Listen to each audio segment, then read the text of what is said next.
But I want to ask the Minister to try and answer. We probably won't have time today, but why you think there's such a passion to try and get this passed from the government and from Fianna Fáil and others? Because if your department is charged with safeguarding our heritage, how could it be so adamant to get this bill through when all of the scientific and natural evidence is there that this bill has little regard for the consequences that this would have if it was passed for wildlife and for the various habitats that dominate the country? Now, like other deputies, I've attended many briefings from groups like Birdwatch Ireland and the Beekeepers Association, on Tashka, others who want to try and stop these proposed changes. And as the previous deputy said, tens of thousands of people have signed petitions to try and stop this bill. But I guess for me the most important thing is the experience one has in this country at the moment, despite the fact that we have lost a lot of habitat and a lot of species, and there's been a reduction to the tune of about 40% in the level of bees that inhabit the country, and there's red listing on 1, 2, 3, about 6 or 7 different native species of birds. But despite that, one gets a huge amount of pleasure by walking around the hills and the laneways and cycling the pathways and all of the new tourist attraction schemes that have opened up, like the Wild Atlantic Way, the use of the old railway networks for cycle paths. And indeed, I was recently on the Saltee Islands, and the amount of visitors that go there to see the wildlife, seabirds, and to take photographs and to do the bird watching is incredible. We have a very, very wealthy part of the planet for attracting tourism, for being advantageous to our own population to really enjoy what the planet has to offer. And I've just noticed today that there's a new pathway opened up that travels from the Glens of Antrim right down to the Beara Way in West Cork, 900 kilometres of walkway that will be something like Ireland's Camino.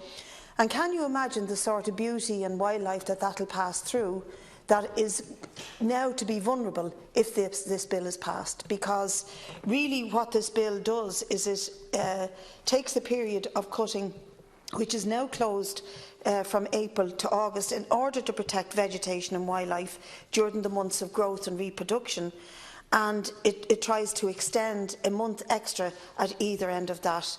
Now, I really cannot understand the thinking behind that, how in those periods when wildlife is beginning to nest, to reproduce, is at its most active. You look at the level of species of insects that inhabit our bogs, our uplands and our hedgerows, why we would deprive them of the opportunity of reproducing and existing, and therefore the knock-on effect in the food chain that it would have on other species. The recent reports indicate that 28% of Ireland's breeding birds are currently in decline, and another 31% of habitats are in decline. With some of the birds that are in decline, the barn owl, the yellowhammer, the curlew, the golden plover, the red goose, the meadow pit-pit. And their names are beautiful, never mind the type of creatures that they are. And this sort of action would actually deliberately endanger them.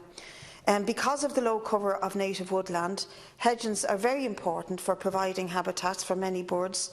Originally, these woodland species had corridors for maintaining the diversity, and therefore that makes the maintenance of hedgerows very, very important, because they depend on them. And even though this bill has been amended somewhat from the original proposal, I do understand that there's a sort of described trial period of about 2 years for hedge cutting and limited to hedges by the roadside.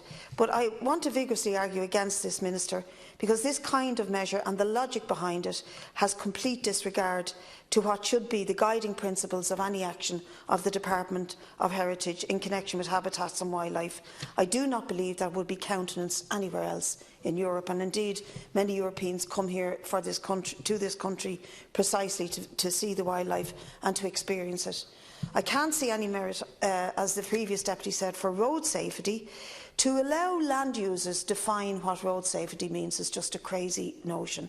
It's ludicrous. We wouldn't allow any other group to make that definition in society. That definition has to be the ownership of the Road Safety Authority, rather than, you know, a bunch of land users. And that's not to add any insult or harm to them, but no group of land users, no matter what county or area they're in, should be able to make, they should of course contribute to the road safety policy in an area, but they should not be able to make those decisions and carry out those actions. And we know, and I spoke about it earlier this week, and I think you were here, Minister, when I spoke about the wildfires and the spate that we had over the month of May, and the devastating consequences that that has had on bird habitats, on food stores for animals, and on the animals themselves. There's very little effort here by the state, and it was clear from the answer I think I got from you that the effort in policing the deliberate setting of wildfires is very, very minuscule.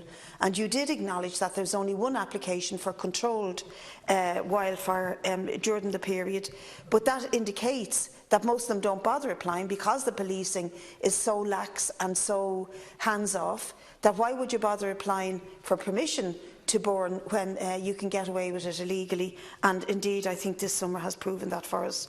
There's a bill, the bill will give a green light for future fires, and regardless of what we say, it absolutely will give a green light for future illegal burning, regardless of the laws that we put in. And I don't want to see more people prosecuted, and I certainly don't want to hound farmers or hill farmers, but there is a lack of a serious effort and enforcement by the state to take sustainable farming seriously. There's one area I've seen it work, and it works beautifully, and that's in the Burren in County Clare. But there's a huge buy-in by the farmers into the idea of sustainable farming, and there's a very high concentration by the local authorities, by the Department of Agriculture, in ensuring that sustainable farming works. And I think that sort of an attitude to nature and to the environment is what we need, and it's how we need to approach the farming community, whether they live on the uplands or on the lowlands, or whether they are those who this bill wants to give the authority to decide on road safety policy. I ask you to propose the suspension of the debate. We're about to move on to question time. Well, I propose the suspension of the debate. Thank you.